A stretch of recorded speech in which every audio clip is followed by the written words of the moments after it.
अस्सलाम वालेकुम। जी बाबा, तव्हांखे बिल्कुलु इंतज़ारु हो। चैप्टर नंबर 2, यूनिट नंबर 2, नातिक अदद यानी रेशनल नंबर्स। जी बाबा, अचो त ॾिसूं त रेशनल नंबर्स छाखे चइबो आहे। रेशनल नंबर जी डेफिनेशन छा थियणु घुरिजे। त हिते मूं मुख़्तसर लिखिया आहिनि सभई अंग। त अचो त ॾिसूं। जवाब में लिखियो अथमि सभई कुदरती, कामा सॼा, कामा काटू, कामा वाधू, कामा मुफ़रद, कामा मुकमिल, अणपूर, ॿधी, इकी, मरकब ऐं अहिड़ा अंग जिन जो छेद 0 न हुजे। त अहिड़नि सभिनी अंगनि खे नातिक यानी रेशनल नंबर्स चइबो आहे। त बाबा तव्हांखे चङी तरह सां सम्झ में अची वियो हूंदो। ऐं हिन खां पहिरीं तव्हां 6 क्लास जा मुंहिंजा वीडियोज़ तव्हां ॾिठा आहिनि जिन में इन्हनि सभिनी अंगनि ते अलॻि बहस मुबाहिसो थियल आहे। ऐं तव्हां हुन में ॾिसी सघो था। वधीक 6 क्लास जेके मुंहिंजा वीडियोज़ आहिनि त उन्हनि में हिकिड़े हिकिड़े खे चङी तरह तफ़सील सां पोयां सम्झायल आहे। त आउं पंहिंजी हिन में प्लेलिस्ट में बिल्कुलु तव्हांखे शामिलु कंदुसि। त उते तव्हां ॾिसी वठिजो। त इनशा तव्हांखे वधीक फ़ाइदो थींदो। हिन खे वधीक सम्झण जे लाइ मूं सिर्फ़ु उन्हनि अंगनि खे अलॻि लिखियो आहे त जीअं तव्हांखे अञा बि वधीक आसानी पैदा थिए ऐं वधीक सम्झ में अचे। अचो त इन्हनि अंगनि खे अलॻि अलॻि जीअं ज़ाहिर कबो आहे त मूं ज़ाहिर करे तव्हांखे सम्झाइण जी कोशिशि कई आहे त जीअं तव्हांखे वधि खां वधि सम्झ में अचे। अचो त ॾिसूं। जी बाबा, पहिरीं असां लिखियो आहे कुदरती अंग नेचुरल नंबर्स। इंग्लिश में चइबो आहे नेचुरल नंबर्स यानी 1 2 3 4 5 डैश डैश डैश लामहदूद। असां हिनखे चवंदा आहियूं कुदरती अदद या कुदरती अंग। ॿिए नंबर ते मूं लिखियो आहे ॿधी अंग। कहिड़ा अंग हूंदा जंहिंखे इंग्लिश में इवन नंबर्स चइबो आहे। ई सां लिखिबो आहे 2 4 6 8 10 डैश डैश डैश माना लामहदूद आहिनि। इकी अदद जंहिंखे अंग्रेजी में चइबो आहे ऑड नंबर्स। उन मां असां ओ खयूं। ओ सां लिखिबा आहिनि 1 3 5 7 9 9 खां पोइ 11 13 15 17 सो ऑन। लामहदूद इहे बि इकी अदद आहिनि। ॿिया मुफ़रद अदद। जीअं बाबा मुफ़रद अददनि जी वज़ाहत कंदो हलां त मुफ़रद अदद जेके आहिनि से 2 खां शुरू थींदा आहिनि। बिको बि मुफ़रद अदद आहे। जी बाबा तव्हां सही था चओ त बिको ॿधी आहे। जी बाबा ॿधी बि आहे पर मुफ़रद अदद जे उसूल में अचे थो त मुफ़रद अदद बि 2 खे चइबो। कीअं?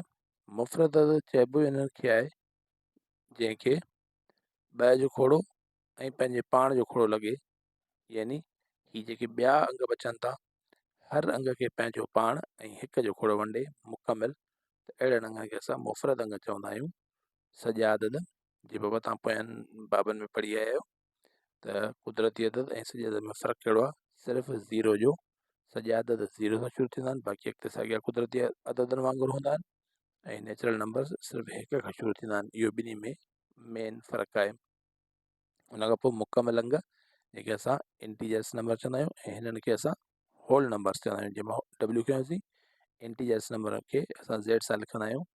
0 हिन पासे साॼे पासे प्लस वारा ऐं खाॿे पासे माइनस वारा अंग। त असां हिननि खे जेको सो माइनस वारा ऐं हिन खे प्लस वारा मुकमिल अंग यानी इंटीजर्स नंबर चवंदा आहियूं। 0 न माइनस जो आहे न प्लस जो आहे, विच ते हूंदो आहे। उन खां पोइ अणपूर जेके भाङे जी शिकिल में अंश ऐं छेद जी सूरत में लिखियल हुजनि त असां हिननि खे अहिड़नि हिसाबनि खे अणपूर चवंदा आहियूं। ॾाही अणपूर जेके डेसिमल पॉइंट ॾेई 1.5 23.11 35.059 डैश डैश डैश माना ही सभु ॾाही अणपूर आहिनि। त इहे जेके अंगनि जा क़िस्म आहिनि इन्हनि सभिनी खे असां गॾे करे रेशनल नंबर्स चवंदासीं। ऐं आख़िरी पॉइंट आहे त अहिड़ा अंग जिन जो छेद 0 न हुजे।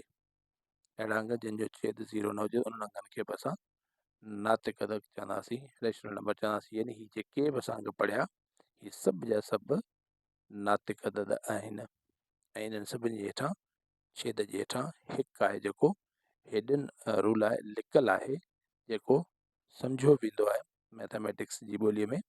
त हिते 1 हिननि जे हेठां आहे। जेतिरा बि अंग आहिनि उन हेठां हिकु आहे त हीअ सभु जा सभु नातिक अदद थी विया ऐं हीअ अणपुर में वाज़े लिखिया पिया आहिनि 25 आहिनि 2 आहिनि 3 आहिनि 7 आहिनि इहे सभु हेठां छेद आहिनि त उन करे हीअ बि जेके बिल्कुलु नातिक अदद आहिनि त हीअ अणपुर खे जेकर असां डेसिमल ख़तमु कंदासीं त 20 हेठां 100 अची वेंदो 1.5 जे हेठां 10 अची वेंदो हलियो 35.059 जे हेठां 1000 अची वेंदो त हीअ बि अंग जेके आहिनि इहे बि नातिक अदद सॾाईंदा।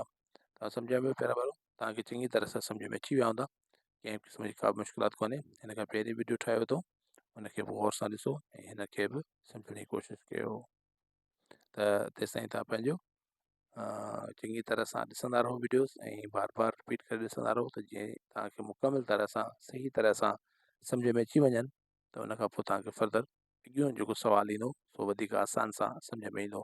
पर को बि वीडियो विच में मिस न करियो। अगरि मिस कंदो त मैथमेटिक्स बिल्कुलु सम्झ में कोन ईंदी। बार बार मुसलसल कंटिन्यूएशन सां ॾिसंदा ईंदो त इनशा तव्हांखे कंहिं क़िस्म जी का बि दिक़त कान रहंदी। त तेसिताईं तव्हां पंहिंजो ख़्यालु रखिजो ऐं रिवाइज़ कंदा रहिजो। इनशा असां मिलूं था नेक्स्ट ॿिए वीडियो में। अल्लाह हाफ़िज़।